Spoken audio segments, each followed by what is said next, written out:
One of the biggest things that stops people from decluttering is the fear that they might regret getting rid of something. Nobody wants to let go of something only to realize later that they actually needed it or wish they still had it. But interestingly, true decluttering regret is actually pretty uncommon. In my experience, when people do regret getting rid of something, it usually happens for a few very specific reasons.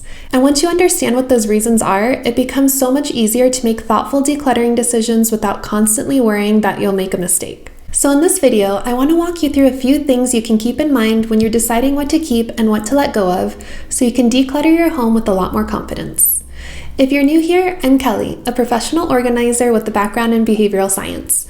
I help people create homes that support the life they actually want to live. Let's get into it. One of the most helpful things to think about when deciding what to keep and what to let go of is how difficult something would be to replace. I usually break this down into two things: cost and ease. How much would it cost to replace the item, and how easy would it be to replace? Some things are inexpensive and easy to find again if you need them, while other things might be expensive, difficult to track down, or completely one of a kind. When something would be difficult or expensive to replace, that's usually a sign that it deserves a little more thought before you decide to let it go. On the other hand, if something is inexpensive, easy to find at a store, and you rarely use it, that's usually something you don't need to spend a lot of time agonizing over. If you ever did need it again in the future, it would probably be relatively easy to replace. And this is where the idea of keeping things just in case often comes up.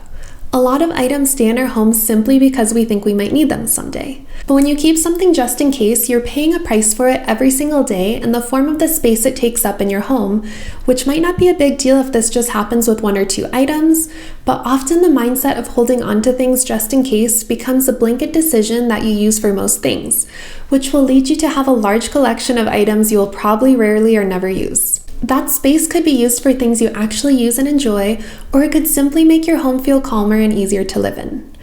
Often it makes more sense to let those just-in-case items go and rehome them so someone else can use them. And if you ever do end up needing that item again in the future, you can simply purchase it at that time. In many cases, the occasional cost of replacing something is far smaller than the daily cost of giving up valuable space in your home to store it. Freeing up that space can make a big difference in how your home functions day to day, because it allows your environment to support the things you actually use and the way you actually live. And that brings up another really important factor to consider when you're deciding whether to let something go: how much space the item actually requires in your home. Not all items have the same impact on your space. For example, a pickleball paddle and a kayak are completely different in terms of the amount of space they require to store. If you think there's a chance you might play pickleball again someday and the paddle fits easily in a drawer or closet where you'd know exactly where to find it, it might make sense to hold on to it. But if you're keeping a giant kayak that's taking up a large portion of your garage, that decision carries a much bigger cost in terms of the space it occupies. If you very rarely use the kayak, it might make more sense to let it go and simply rent one on the rare occasions you might want to go kayaking in the future. So when you're deciding what to keep, it can be helpful to think about the trade-off between the value of the item and the amount of space it requires in your home. The larger and more difficult something is to store, the more confident you want to be that it truly deserves that space. When you start looking at all of these factors together, deciding what to keep and what to let go starts to feel a lot less random. Whether something deserves space in your home often comes down to these factors working together. Things like how easy the item would be to replace, how expensive it would be to replace, how much space it requires to store, and how likely you are to actually use it in the future. None of these factors should make the decision alone. Instead, you're weighing them together to decide whether something truly makes sense to keep. And this is where being honest with yourself about your future behavior becomes really important. Because when you think about all those factors together, the one that's often the hardest to judge is how likely you are to use something in the future. This is especially true for things you've been holding on to for aspirational reasons.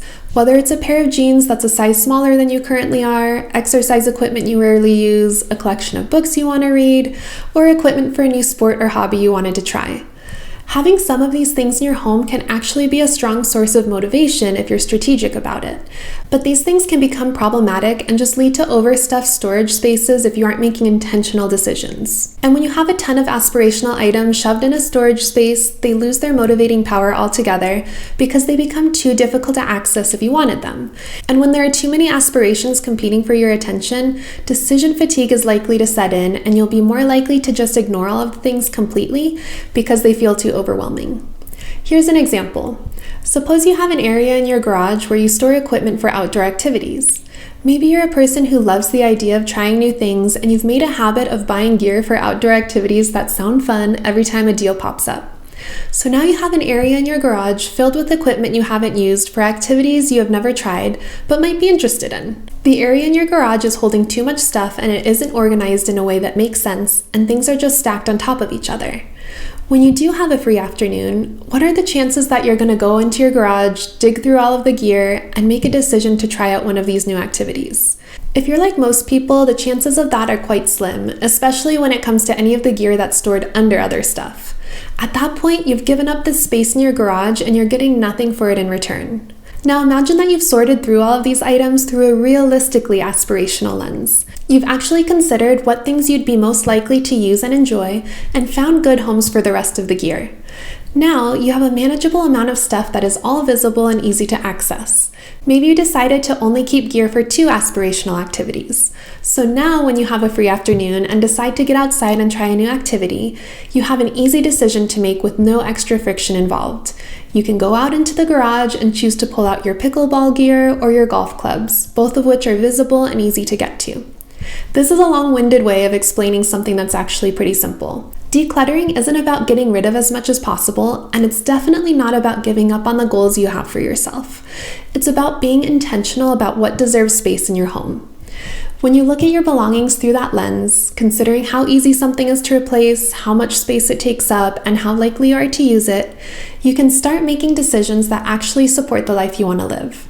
Sometimes that means letting go of things you don't use. Sometimes that means keeping things that genuinely support the habits or activities you care about. The goal is simply to make sure the things in your home are working for you instead of getting in your way. When your space only holds the things that truly make sense for your life, it becomes much easier to maintain, much easier to navigate, and much easier to enjoy. If you're working on decluttering your home, it can also be really helpful to understand why clutter tends to come back so you can get ahead of it before it becomes a problem again. I made another video where I walk through some of the most common reasons homes become cluttered again after organizing, and what you can do to stop the cycle. I'll link that video here on the screen and in the description below.